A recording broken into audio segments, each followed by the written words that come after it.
黑人大姐取出一辈子积蓄，决定要去小城市当一把富婆。可是第一次坐飞机就遭到前排白人故意的挤压，她原本不想计较，谁料对方却恶人先告状，反咬自己跟他作对。一旁的空姐也是不分青红皂白，劝说大姐让出点空间。可是听到这话，大姐瞬间就不乐意了，直截了当的指出航空公司为了敛财，故意把座位设计得这么拥挤。周围的乘客都纷纷表示赞同，但唯独乘务长最看不惯像大姐这样坐经济舱又事儿多的穷人，嘲讽她没有钱就别挑3拣4，有能耐就升级去头等舱。How much is it? Beg your pardon? How much for the damn cocoon? 果然多花了钱就是不一样，不仅被好吃好喝的伺候，就连空姐的态度都发生了2极反转。可令谁也没想到的是，就是这次疯狂挥霍的旅行将彻底改变他的一生。吃饱喝足的乔治亚走出机场，却发现等车队伍大排长龙。就在这时，墙上的宣传引起了他的注意，于是大姐毫不犹豫打了个滴滴飞机。这前所未有的体验让出身底层的他激动不已，漫山银装素裹的雪国风光也被女人尽收眼底。仅仅过了半个小时，就飞到了预定的5星级酒店楼顶。虽然酒店住客有不少社会名流，但大姐如此高调的行为还是引起了人们猜测她的身份。All I know, Senator, is that the last time someone arrived by helicopter, it was Elton John. Sir Elton John.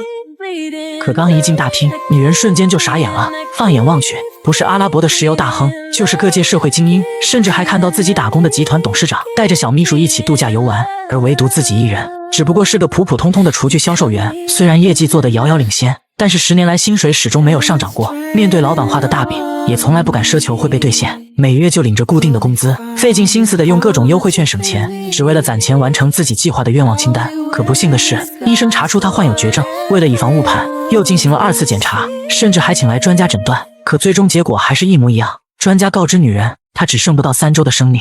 What? Like I'm gonna die?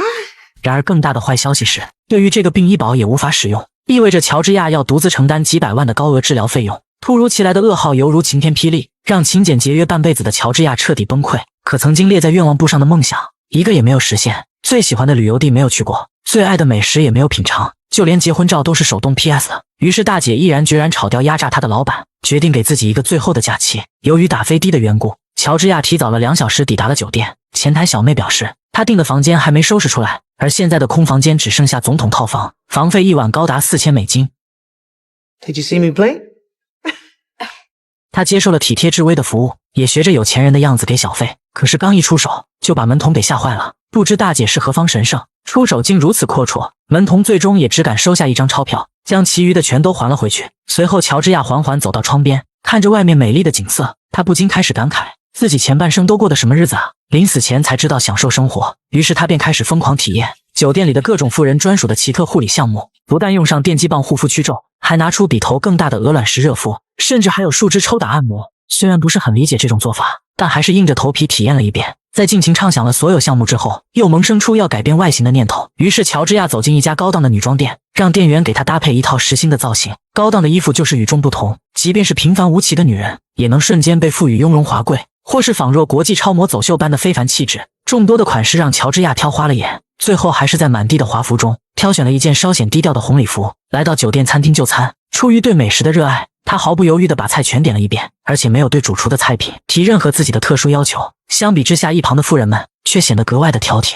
不仅提了各种特殊要求，还点名要明星主厨亲自动手。面对各种奇怪刁钻的要求，瞬间让主厨感到气愤。 No butter, no cream, no wheat, no dairy, no fat. Eh merde! Why do they bother to eat? 然而当他收到乔治亚的菜单时，刚刚的怒火瞬间被浇灭。主厨第一次见到如此尊重他菜品的顾客，于是他做了个破天荒的决定，要亲自下厨给贵客烹饪。片刻之后，满满的一桌美食上齐。不仅如此，还有主厨亲自接待，二人像是遇到知己一般，尽情的畅聊关于美食的见解。然而这一幕幕都被旁边的富豪们看在眼里，纷纷开始猜测女人的身份。以主厨那著名的声望，是不可能热情接待一个普通妇人的。可令富豪做梦也想不到的是，乔治亚竟是自己百货集团下一个小小的厨具销售员。他只是出于对美食的热爱，不曾想竟引起了富豪们的误会，更让一旁的议员笃定他是个隐藏贵妇。于是他在晚宴过后主动靠近乔治亚，希望能与其交个朋友。不过二人交谈的这一幕恰好被刚洗完澡的富豪看见，他不得不怀疑对方是隐藏的竞争对手，专门来破坏他与议员的商业合作的。于是派秘书打探清楚他的身份。第二天，乔治亚在享受按摩的同时，秘书也来到了这里偷听。可是由于按摩师下手过重，女孩瞬间就破口大骂，这让一旁的乔治亚看不下去了。同为底层人民的他，立马站出来为按摩师出头， You got tension in your neck because you keep going down on Mr. Cragen, and he's a married man. At least this poor lady trying to work it out of here.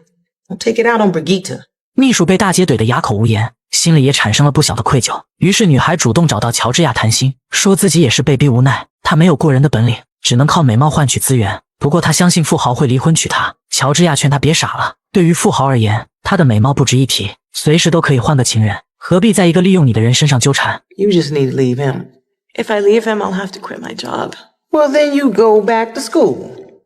经过这次谈心，虽然不知道女孩是否就此悬崖勒马，但是回去以后，她明显对富豪不再言听计从了。女孩坚决地回答，乔治亚只是个在享受旅行的游客，别一肚子坏水地猜测他人。可富豪就是打心底里看不惯抢他风头的女人。就在当晚，议员又邀请乔治亚共进晚餐，虽然富豪十分排斥，但看着议员的面子也乖巧地闭上了嘴。不料下一秒，服务生前来告诉乔治亚，主厨已经亲自为他准备了一桌丰盛的佳肴，大姐也顺势邀请议员一起。就这样，所有人都跟着乔治亚沾光，唯独富豪孤零零地独坐一桌，听着对面传来的欢声笑语。显然所有人都被乔治亚的人格魅力所感染，富豪只能厚着脸皮搬来小板凳，并邀请一旁的议员们明天去参观他的玻璃工厂。然而当得知乔治亚计划去亦庄飞行时，大家都被大姐所吸引。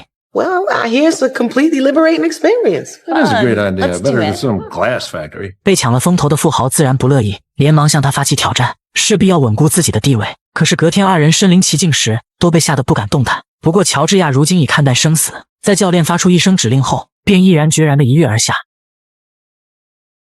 可是轮到富豪时，他却打起了退堂鼓。即使面对山上同伴们的鼓励，他依旧不停地借口装备不安全，甚至直接翻越围栏逃跑。这次比赛让他丢足了面子，于是回到酒店，就给乔治亚的套房管家塞了笔钱，请求他查查对方的相关底细。紧接着就和议员们邀请乔治亚一起去赌场玩玩。看着大家的热情，女人也不好意思拒绝，于是表示自己先回房间换身衣服。乔治亚几乎完成所有愿望，唯一一点就是没能和心爱的人在一起。不过已经没有时间了，只能给对方留下一份遗书。而他不知道的是，男人早已知道大姐的病情，担心对方的安全，于是肖恩已经踏上了寻找她的旅途。或许命运偏偏就是喜欢捉弄人，不仅仅是针对爱情，就连将死的乔治亚到了赌场，也被赋予了无与伦比的好运。第一次下注他就压下全部筹码，没想到竟真的中奖，往后随便压哪个号码都能精准命中。 Great. Now you change my luck for the better? 想不到上天竟如此玩弄他，不过却开心了跟着下注的议员们纷纷赚得盆满钵满，只有始终和他对着干的富豪独自一人承受了所有。最后统计光乔治亚自己赢得的筹码都有足足200万。然而等他回到套房，往日一脸严肃的管家竟突然转换了态度，变得十分友善。乔治亚非常不解，心想莫不是知道了自己赢钱了，才露出这般模样。可是管家突然的一个拥抱，才让他明白了一切。原来管家帮富豪调查，发现了他的工作证，同样也找到了他留下的遗书。一瞬间，强烈的愧疚感笼罩了全身。他向乔治亚坦白了一切，并请求对方的原谅。不过大姐并没有怪罪，反而很高兴有第二个人知道了这个秘密。随后管家问他，生命最后的时间不应该陪在爱人的身边吗？ Yeah, I've been thinking about that myself. One in particular.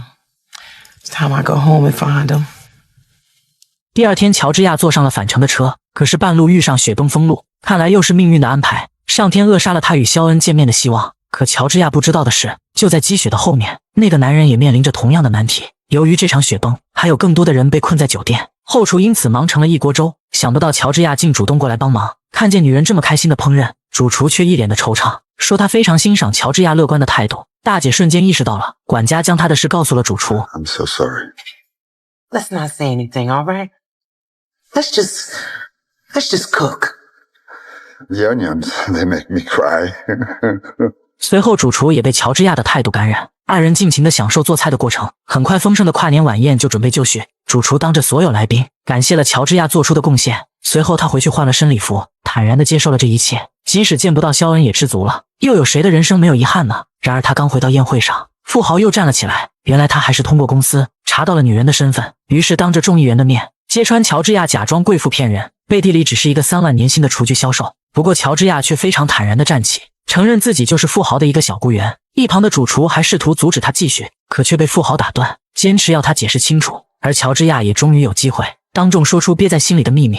I just came here to blow every last cent of my money. You see, I'm gonna die. Georgia, please. Oh, it's okay. It's okay. 他毫无保留地讲述了自己的病和来这里的目的。之所以没有提前告知，只是怕影响了大家的心情。乔治亚举杯祝福众人后转身离开，而富豪因为自己的所作所为遭到了众人的鄙视。就连自己最爱的小秘书也清醒了。 And I'm gonna go back to school. And then one day, when you're wife, I'll only be too happy to help her figure out exactly how much that should be.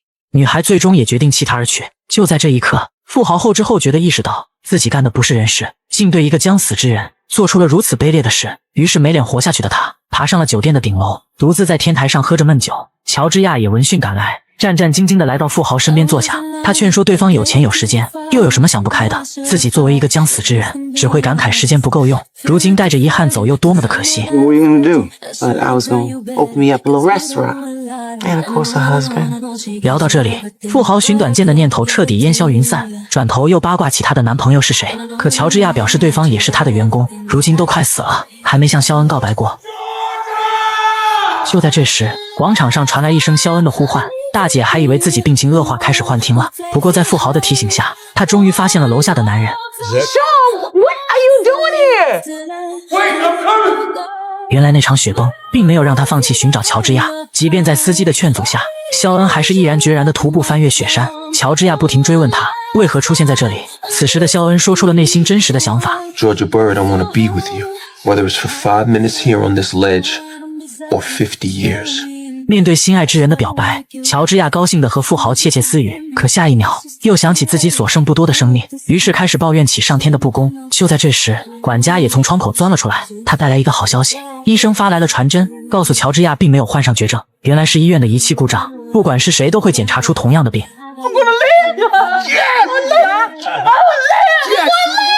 上天给他开了一个巨大的玩笑，不仅归还了他生命，还把最爱的人送到了身边。这趟圆梦之旅无疑让他成了最大的赢家。之后他们回到原来的城市，和肖恩一起开了属于自己的餐厅。开业这天，主厨亲自助阵，朋友们也纷纷前来捧场。尽管乔治亚被误诊为绝症，但他面临最后时光时，并没有自怨自艾，而是以乐观积极的态度去迎接这最后的假期。他乐观的态度感染了身边所有人，也让自己收获了美满的爱情。